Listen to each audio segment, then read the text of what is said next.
Conductor లాగా అరిపోయింట్రా, నేనేమన్నా driver అనుకున్నా కదా. ఒకసారి అలా చూడా. స్వప్నం తప్ప నీకు ఈ ప్రపంచంలో ఎవరా అనరా? ఆ సైడ్కి చూడు.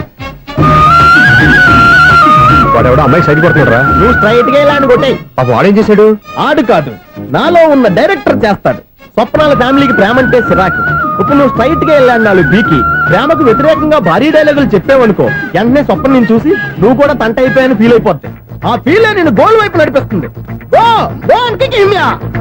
అన్న స్పెట్స్ ఎడితే మాస్, అన్న సీన్ ఎత్తే మాస్, అన్న వాచ్ ఎడితే మాస్, అన్న డైరీ అయిపోయినా మాసేన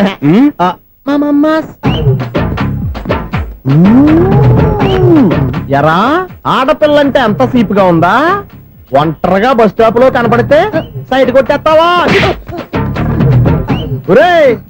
ఇంకొక్కసారి నిన్ను బస్ స్టాప్ లో చూసాననుకో, బట్టలతో సహా సీరేస్తాను రే. ఆయన ఎందుకు కొడుతున్నారు? నువ్వు ధైర్యంగా ఉండమ్మా, నీకు నేనున్నాను. నాకెందుకు ఏడవడానికి? ఆయన వదలండి. అదేంటమ్మా సైడ్ కొట్టి వాళ్ళందరినీ క్షమించేస్తున్నావా? సైడ్ కొట్టడం ఏంటి? మా ఇద్దరికి నిశ్చితార్థం అయిపోయింది.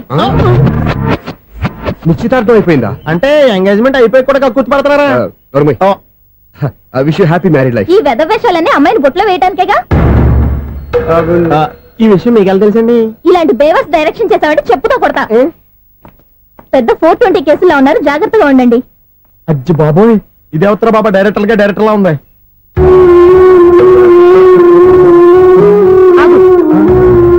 ఏంటి సైటా? లవ్వా? ట్రాప్ చేయాలని ప్లానా? నువ్వు చాలా ఓవర్ చేస్తున్నావని నాకు ఓపెనింగ్ నుంచి బాగా తెలుసు. మా నాన్నగారి దగ్గర నువ్వు చదువుకున్నావు అని చెప్పిన ఆ ఇయర్ లోనే మా అక్క కూడా చదువుకుంది. నువ్వు ఆ ఇయర్ లో చదవలేదని నాకు క్లియర్ గా తెలుసు.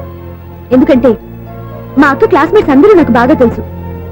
అయినా నేను బయటపడలేదు. ఎందుకో తెలుసా? తన దగ్గర చదువుకున్న స్టూడెంట్ మంచి పొజిషన్ లోకి వచ్చాడని మా నాన్నగారు చాలా సంతోషపడ్డారు.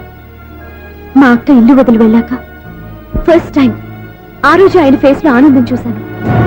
ఆ ఆనందం అలాగే ఉండాలని నువ్వు ఎన్ని డ్రామాలు ఆడుతున్నా భరిస్తూ నిన్నే గమనిస్తూ వచ్చాను. నాకు జాబ్ ఇప్పించావు. మా బ్రదర్ కి ఇంజనీరింగ్ సీట్ కోసం ట్రై చేశాం. మా ఫ్యామిలీ కోసం చాలా కష్టపడుతున్నాడనే ఇంప్రెషన్, ఇమేజ్, సింపతి సంపాదిస్తే నీ ప్రేమలో పడి తడిసి ముద్దైపోతాననుకున్నావా? నెవర్. నువ్వు ఎన్ని పాచికలు విసిరినా నేను నిన్ను ప్రేమించను. నిన్నే కాదు, ఎవరి మీద నాకు ప్రేమ పుట్టదు. ఇక నేను ఆడిన డ్రామాలు చాలు, ఆపే.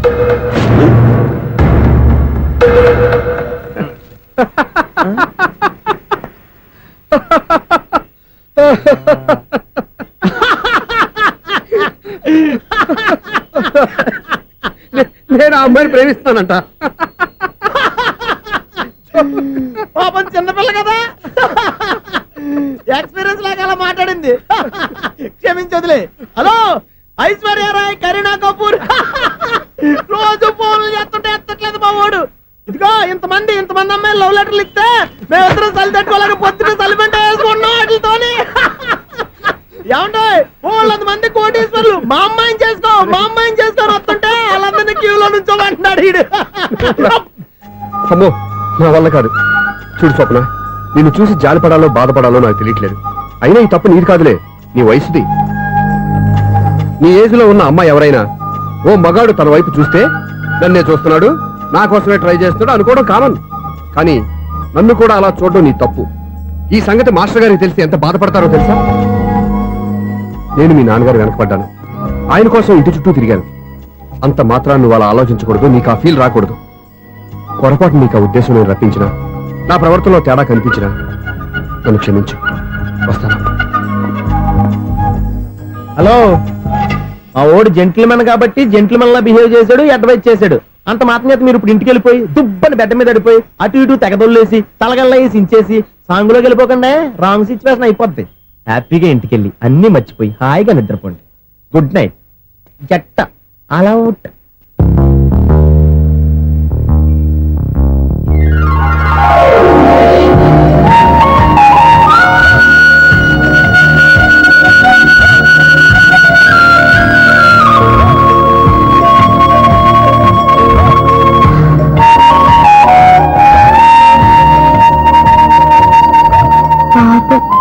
నిజం తెలుసుకోకుండా దారుణంగా తిట్టేశాను. అతను చెప్పింది నిజమే, నేనే తొందరపడ్డా. అతను ఎప్పుడూ రాంగ్ గా బిహేవ్ చేయలేదు. అతను వెంట పడుతున్నాడని, ట్రాప్ చేస్తున్నాడని నేనే తప్పుగా అర్థం చేసుకున్నా. హలో, మా ఓడు జెంటిల్మెన్ కాబట్టి జెంటిల్మెన్ లా బిహేవ్ చేశాడు, అడ్వైజ్ చేశాడు. అంత మాత్రం చేత మీరు ఇప్పుడు ఇంటికి వెళ్ళిపోయి దుబ్బని బెడ్ మీద పడిపోయి అటు ఇటు తెగదొల్లేసి తలగల్లా వేసి ఇంచేసి సాంగులోకి వెళ్ళిపోకుండా రాంగ్ సిచ్యువేషన్ అయిపోద్ది. తప్పదురా సునీ.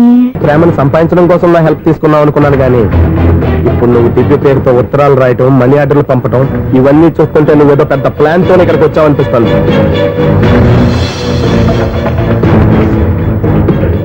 ఇప్పటి వరకు నా హెల్ప్ వాళ్ళందరికీ మంచి జరిగింది. ఇప్పుడు నీ వల్ల రఘుపతి గారి కుటుంబానికి అన్యాయం జరగబోతుందన్న